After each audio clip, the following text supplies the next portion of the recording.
capacity. But the way the Common Core has shifted our thinking, we're all tied to language arts. And I know every teacher who's not an English teacher is saying that's the English teacher's job, and I know you can tell me all you want, I need to teach reading stuff in my classroom, but that's not for me. Literacy and content literacy is the absolute bottom line, core college skill, life skill that we can move them forward with, students move forward with. So as we go forward, I know you've heard these things. These are ripped out of major education publications. Good and great teachers are replaced by new and cheap workers more willing to follow factory foolproof lesson plans that are prescribed. Oh, yes, Common Core is doing that. Academic creativity has been drained and degraded from overworked and experienced teachers. Uniformity has sucked the life out of our classrooms, our teaching and learning. Many publishers are coming in. They're going to save the day, right? They're just going to, oh, it's all Common Core line. Buy it. Purchase it. The Common Core is huge. It's a dramatic shift. I am here, and if I were in front of you in Texas, I might say, can I have an amen? To tell you that this is not a call for difference. It's a call for us to draw upon our creativity and tie it to what we already know how to do. The Common Core, in my opinion, has given us, come on, click now, has given us much more freedom to go forward. I was in a Wegmans over the summer before this school year started and overheard two teachers talking, I came to find out. And they seemed to be maybe middle school, elementary school, and I just heard the woman saying, oh, this Common Core stuff, this, that, and other. Now I can't do any of the projects that I wanted to do. My kids are going to hate this year. I rolled into my own students' back to school night, and a teacher stood in front of a group of parents and said, well, since the Common Core has arrived, money's going to stop at the end of first grade, and then they'll get it again in fifth grade. Now we don't teach money, sequentially money, and the understanding of how dollars work. We just abandon it because Common Core has come along.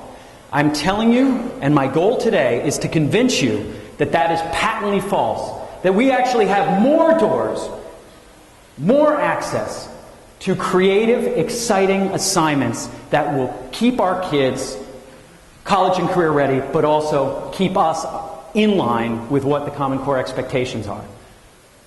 I hear it. I can't do projects. Common Core is limiting. I have to abandon what I usually do. There's no room for creativity. And my personal favorite, throw out every item of fiction you have in your curriculum and replace it with those 500-page nonfiction books, because the kids who don't read would certainly read that. Take out, take out the Scarlet Letter and put the Encyclopedia Britannica in front of them. They're going to read it. Oh, it's all good. And it's nonfiction. Just because it's called The Tipping Point, they're going to read it more than they would read The Lovely Bones. Not sure. Not sure. Okay. Let's just get a mental check here. This is from one of Tracy Severin's earlier presentations, not today, but on another time. This is all we're talking about for Common Core expectations. It's a pretty simple layout. Our kids need to be able to read literature. They need to be able to read informational text. They need to be able to understand the vocabulary in said works. They need to be able to write a little bit, and when all is said and done, they need to formulate a case. And I think all of us who are college educated would say that's kind of the kill.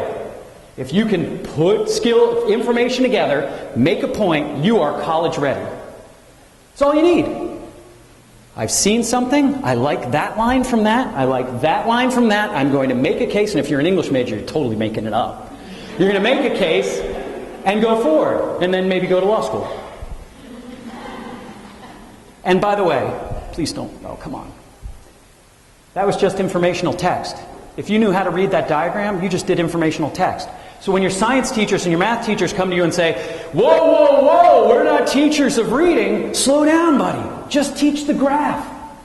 Teach how that chart goes. Your eyes went across, they went down, you understood it was a flow chart, you move forward. Lesson done. Took 3 minutes. They're teachers of English.